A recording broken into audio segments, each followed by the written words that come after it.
On the night of July 18, 2026, a Ukrainian drone strike lit up the sky 50 kilometers east of central Moscow, a fire that nobody in the Kremlin wanted anyone to see.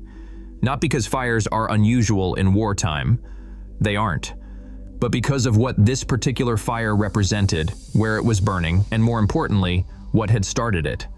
The Nafto service oil depot in Noginsk held 24 storage tanks and 11,500 cubic meters of gasoline, kerosene, and diesel fuel. By morning, that fuel was either gone or going, and the thing responsible for igniting it had flown there from Ukraine. Here is the problem that Russian strategic planners apparently haven't solved. Ukraine doesn't field an air force capable of reaching Moscow. It doesn't operate long-range ballistic missiles like ATAK-MS, the American precision strike system that gets compared to Ukrainian drone capability in almost every strategic briefing. The kind of precision strike capability that normally takes decades and hundreds of billions to build simply isn't in Ukraine's inventory, at least not in any conventional sense. What Ukraine has instead is drones, cheap ones, expendable ones, variants like the FP-1 and the Lyuti UAV, some improvised, launched in swarms large enough that even a well-resourced air defense network can't stop all of them. And those drones keep finding the things that matter, including things 50 kilometers from the Kremlin. The numbers stop making sense if you're sitting in Moscow. Ukraine spends a fraction of what Russia allocates to defense. Its weapons cost orders of magnitude less than the systems deployed to intercept them. And yet, by July 2026, Russia was rationing fuel across approximately 78 of its 83 internationally recognized regions. Around 50 million people were queuing at petrol stations or paying 50% above normal prices, if they could find fuel at all. That's not a rounding error. That's a strategic outcome produced by a country fighting for its own survival with tools that cost less than a suburban house. So how did Ukraine turn a swarm of relatively inexpensive flying machines into one of the most cost-effective strike campaigns in modern military history, and what actually unfolded on the night of July 18th? Start with the wall Ukraine ran into early in the conflict, because that context shapes everything that followed. When Russia launched its full-scale invasion in February 2022, Ukraine's problem extended well beyond the front line. Russian oil refineries, fuel depots, logistics hubs, and military supply networks sat deep inside Russian territory, far beyond the reach of anything Ukraine could plausibly target.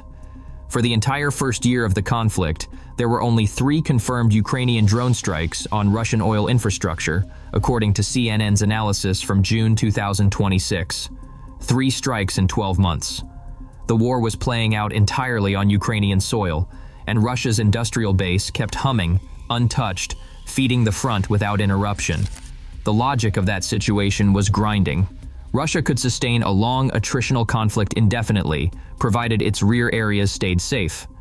Refineries operated in Omsk, in Salavat, home to the Gazprom Neftekhim Salavat complex, in Volgograd, in Ryazan. The Moscow refinery at Kapotnya, 15 kilometers from the Kremlin, supplied roughly 40% of the capital's fuel market. None of those facilities had ever needed to seriously consider air defense, because no adversary had ever reached them. They were, in the most literal sense, considered untouchable, and that assumption held until it didn't.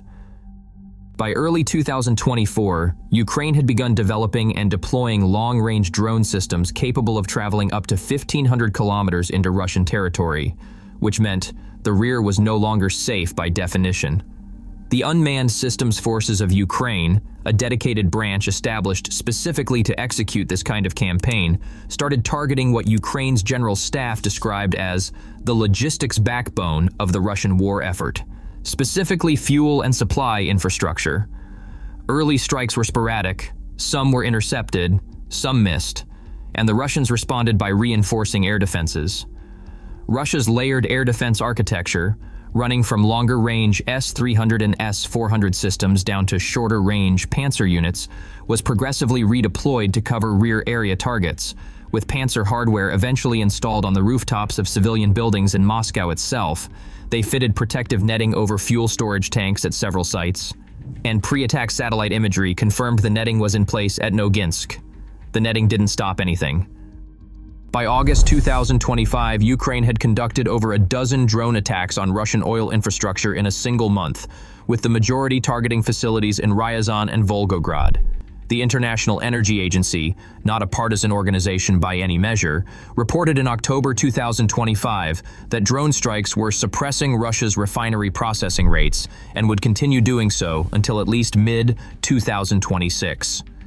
Its estimate put the damage at approximately 500,000 barrels per day of lost crude processing capacity, and that figure came before the strikes that really changed the picture. June 2026 is when things escalated in a way that's hard to overstate. On the 18th of June, Ukraine launched what was described as its largest ever drone attack on Moscow and struck the Kapotnya refinery twice. The facility had been modernized in 2020 with two integrated processing installations positioned close together, a perfectly sensible peacetime efficiency decision that turned out to create a meaningful vulnerability in wartime. Both units were struck. Reuters reported in late June that the refinery is unlikely to resume production at any point in 2026, which means the facility supplying 40% of Moscow's fuel is effectively offline for the foreseeable future. Russian Deputy Prime Minister Alexander Novak, who oversees the energy sector and has been the government's primary voice on the fuel crisis, acknowledged supply disruptions at the ministerial level, a notable admission from an administration that had previously downplayed the campaign's effects. Draw your own conclusions about what that means for a city of 12 million people trying to get through winter. By late June, CNN's count had reached over 300 Ukrainian strikes on Russian oil facilities since the start of the full-scale invasion. 300 strikes in just over 4 years, compared to 3 in the first year alone. Ukraine had moved from sporadic opportunism to a sustained, systematic campaign visibly reshaping Russia's domestic energy picture. And then came July 18th. The Noginsk oil depot is the detail that cuts through most clearly, given it sat 50 kilometers from central Moscow, but the night itself covered far more ground than a single facility. Ukraine's forces struck 2 Russian logistics centers, the oil depot, and several naval targets in the Black and Azov Seas, all within a single overnight operation. Moscow Mayor Sergei Sobyanin stated that over 370 drones had been launched toward Moscow Oblast, with 64 intercepted while approaching the capital. That figure comes from a single official source, so it carries the appropriate uncertainty, but even a conservative fraction of that number represents an extraordinary operational tempo for a single night. The logistics center that will likely define the news cycle around this operation sat in Kotovsk, in the Tambov region, where a Wildberries warehouse measuring 188,000 square meters caught fire and burned. Wildberries is Russia's largest e-commerce platform, which makes the target an unusual one on its face. Ukraine's unmanned systems forces stated the warehouse stored navigation equipment and components for drone production, supplies feeding the Russian military. Russian authorities described it as a civilian logistics hub. Both sides have attributed different meanings to the same facility, and the full picture will probably only emerge over time, but the physical damage isn't in dispute. Russian monitoring channels estimated losses at up to 100 billion rubles, roughly 1.3 billion US dollars, though that figure is unverified and should be treated with caution. Even half that number represents a serious hit. Wildberries co-founder and CEO Tatiana Kim described that night as, in her words, a terrible night for Russia and the company. Now here is where the arithmetic becomes genuinely striking and also faintly absurd in the way that only real events tend to manage. Ukraine's drone campaign is, by any conventional military logic, the wrong instrument for this kind of work. These are not precision strategic bombers. They get intercepted regularly, they miss targets, and they require constant technical evolution because every time a new variant proves effective, Russian defenses adapt to counter it. And yet, the cost-exchange ratio Ukraine has achieved may be the most favorable it has found in any domain of this conflict. A drone like the Ludi UAV, capable of reaching a target 1,500 kilometers away, costs a fraction of what it takes to defend against it. Russia has deployed Panzer air defense systems, hardware that runs into the tens of millions of dollars per unit, to protect oil depots and, somewhat surreally, warehouse rooftops. Ukraine launches drones estimated to cost somewhere between $50,000 and a few $100,000 each. When one gets through, and enough of them do, it can shut down a refinery worth billions. Repeat that exchange across hundreds of strikes over 4 years, and you start to understand why Russia's crude oil processing in June 2026 dropped 25% year-on-year, falling to 3.95 million barrels per day, the lowest level in over 2 decades, according to energy intelligence analyst Gary Peach. Gasoline production fell 17% in the same period, from 1.03 million barrels a day down to 850,000. And those figures represent fuel that isn't reaching military vehicles, isn't moving through supply convoys, and isn't arriving at the petrol stations where ordinary Russian civilians now queue for days in some regions. A single concentrated week of strikes in March 2026 cut Russian oil exports by 43%, dropping from 4.07 million to 2.32 million barrels per day, costing an estimated $1 billion in lost revenue across those 7 days alone. JP Morgan's global commodities research head Natasha Kaneva captured the consumer-level reality in mid-July 2026, noting that in some regions drivers had queued for days, fuel sales had been rationed, and independent stations were reportedly charging 50% or more above normal prices. That is what a drone campaign looks like when it reaches sufficient scale, not in military briefings, but at ground level, in the daily lives of people who have nothing to do with the decisions that started any of this. Zelensky framed the broader campaign directly in early July 2026, stating, "We have long proposed that Russia end this war, and every day of delay should bring the feeling of war to where it all began, to Russia."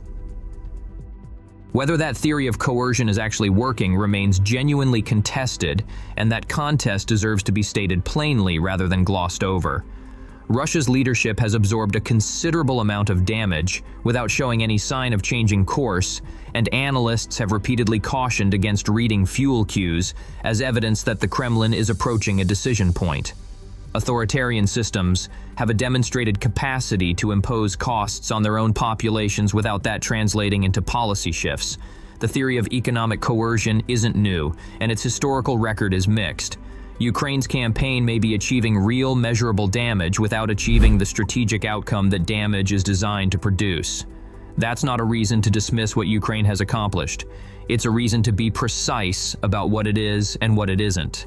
What it clearly is, with no qualification needed, is proof that the geography of this conflict is no longer fixed. At the start of the invasion, Russia's rear areas functioned as sanctuaries. Refineries, depots, logistics hubs, and industrial facilities existed in a space the war couldn't reach. That's no longer true, and the list of places that illustrates it keeps growing. A strike on June 3rd hit an oil terminal in St Petersburg while Putin was preparing to host his annual economic forum there, an event designed to attract foreign investment, staged against a backdrop of smoke. Strikes in mid-July targeted the Gazprom Neftekhim Salavat complex in Bashkortostan and the Afipsky refinery in Krasnodar Krai. Ukraine struck the Gazprom Neft refinery in Omsk, in Siberia, requiring FP-1 and Luty drones to travel more than 2,500 kilometers from the Ukrainian border, farther than the distance between London and Cairo. Russia suspended civilian shipping through the Don Azov shipping canal and the Kerch Strait following concentrated attacks on tankers in the Azov Sea, and by July 19th, the night after the Noginsk strike, Ukraine had reportedly struck 183 vessels in July alone. That's a campaign. Not a collection of incidents, not a series of lucky hits, but a sustained and systematic effort to reshape what Russia can move, what it can refine, and what it can afford to keep doing. And somewhere inside that campaign, on one particular night in July, a swarm of drones found a fuel depot 50 kilometers from the heart of Moscow. The maternity hospital nearby was evacuated as a precaution. 2 people were injured. 24 storage tanks burned, and the devices responsible had been built in Ukraine for a fraction of the cost of the systems that failed to stop them. The question that strategists will be examining for years to come isn't whether Ukraine's drone campaign caused damage, because it clearly did, measured in barrels, in rubles, in fuel queues stretching across 78 regions. The question is whether damage of this kind, sustained at this tempo, eventually becomes the thing that shifts the calculus in the room where this war actually ends. That room hasn't appeared yet. But the depots are burning, the shortages are real, and the map of where this conflict can reach keeps expanding. How Russia adapts its air defenses from here, and whether Ukraine can maintain this operational tempo following recent changes in its defense ministry leadership, are the threads this channel will be following when the next development arrives. If that is the kind of coverage you want when it does, stay subscribed.